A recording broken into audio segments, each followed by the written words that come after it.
My name is Sherlock Holmes. It is my business to know what other people don't know. Sherlock Holmes. Sherlock Holmes is the greatest fictional detective of all time.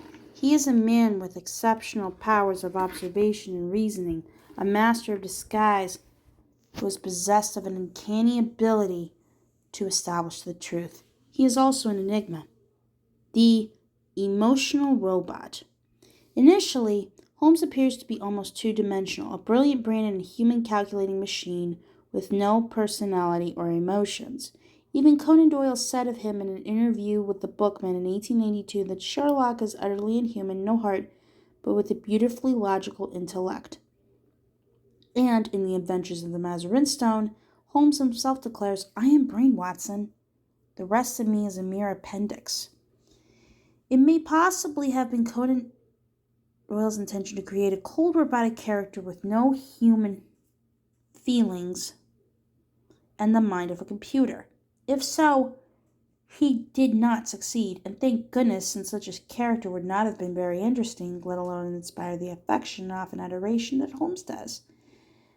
This public fondness is, to some extent, due to a natural inclination to fill the blanks about him in one's imagination, an innate tendency to believe that someone denying they have feelings must be hiding a deep well of emotion. But it is also because of the undeniably deep affection Holmes inspires in others in the stories. Mrs. Hudson, Inspector Lestrade, eventually, and particularly John Watson, Dr. John Watson. Watson may find Holmes' vanity occasionally irritating, but his unstinting loyalty and disputable fondness so unmistakable that some commentators have, with no real evidence, suggested that he and Holmes are even lovers, reinforce the sense that Holmes is so much more than a brilliant robot, and every now and then Holmes gives fleeting hints that the loyalty and fondness are returned. A complex interior. Conan Doyle also hints that there is a complex and deeply feeling character beneath the cool exterior. There is the drug use, which is an escape from boredom. There is the violin playing, so brilliant and yet so strange, which seems an outlet for emotions that cannot be expressed otherwise. And then there is the extraordinary river of compassion that runs through Holmes' feelings with the many people, including villains, in his cases.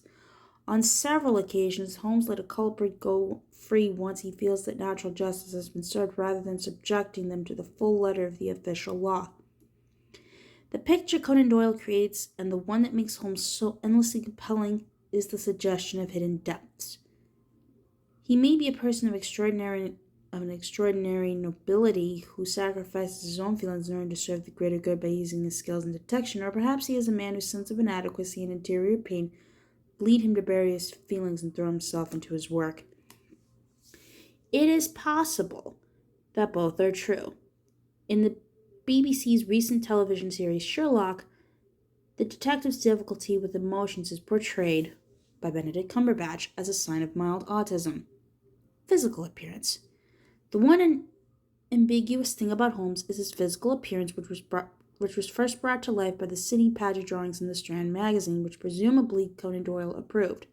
In these, Holmes has sharp angular features and is tall and thin, yet wiry and athletic, with reserves of strength that enable him to cope remarkably well in any physical tussle, aided by his knowledge of the martial arts baritsu. Holmes' tweedy attire, cape, and his now famous deerstalker hat, created by Paget in the drawings rather than by Conan Doyle, are as iconic as his trademark cane and pipe. Holmes' background. Conan Doyle gives away few details of Holmes' life, adding to the enigma. His last bow, set in 1914, implies that Holmes is 60, meaning he was born in about 1854. His ancestors are country squires, and his grandmother the sister of the French artist Vernet, probably Charles Horace Vernet, as opposed to his father Claude Joseph Vernet. The only family member that the reader knows anything about is Holmes's elder brother Mycroft. Holmes claims that he developed his skills in deduction as an undergraduate. Commentators have therefore speculated where he went to university, the writer Dorothy L. Sayers theorizing that it was Sidney Sussex College, Cambridge, while some scholars favor Oxford. There he had one true friend, Victor Trevor, who precipitated his involvement in the Gloria Scott case. He does not seem to have made any other friends since except Watson. In the 5 Orange Pips, Watson suggests, "Some friends of yours, perhaps?" And Holmes replies, "Except yourself, I have none. Solitariness is lifelong." In the 1870s, after university, Holmes moved to London and took up residence in Montague Street near the British Museum. He had connections at St. Bartholomew's Hospital, which allowed him to conduct his experiments in the labs there even though he was neither student nor staff.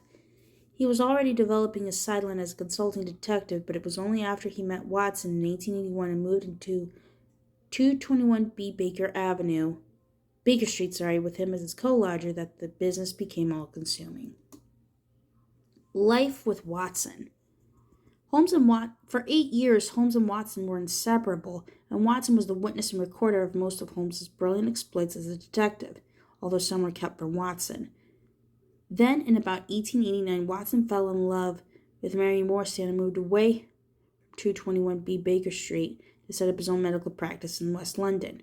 The relationship between Watson and Holmes became more distant after Watson's marriage, and we hear less of his cases until the fateful one and the final problem, which Holmes appeared to meet his death at Reichenbach, falls on May 4th, 1891, in a struggle with the archvillain Moriarty.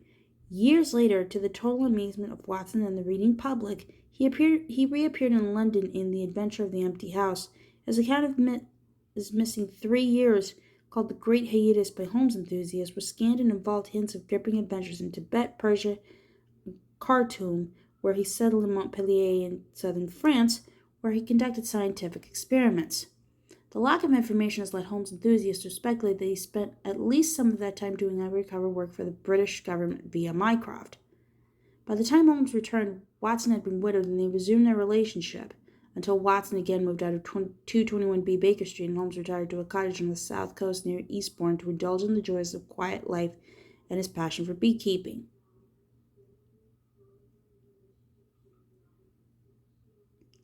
But he could not entirely resist the urge to do a little detective work in his new home territory, as depicted in The Adventure of the Lion's Mane, set in 1907, and later carried out vital work for the Foreign Office in the building up to World War I in his last bout.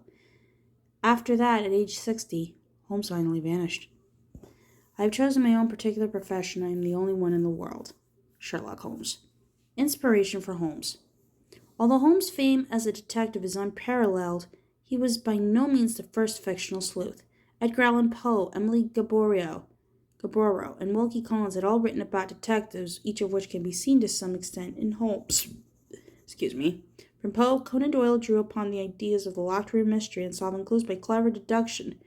From Gaboriau came forensic science and crime scene investigation, and from Collins something of Holmes's appearance.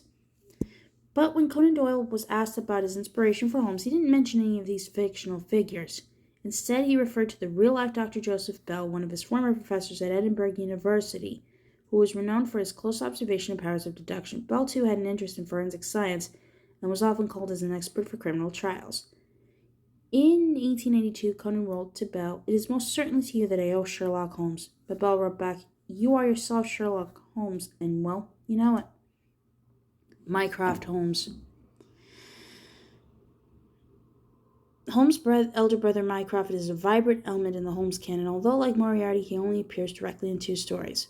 The reader is never told anything about his early life except that he is 7 years older than Sherlock Holmes, and if anything, even cleverer. He has the tidiest and most orderly brain, says Sherlock, with the greatest capacity for sorting facts of any man living. His brilliance has given him a place at the heart of the secret government machinery in Whitehall, and he is a crucial source of intelligence. As Watson remarks, Mycroft is the most dispensable man in the country. Again and again, his word has decided national policy. Mycroft is considered by some critics to be the head of the Secret Service, although this is never specified. The real-life inspiration for Mycroft may well have been Robert Anderson, whose role in government as head of the Secret Service and the CID and a key advisor on government policy in the 1890s closely corresponds to that of Mycroft in the stories.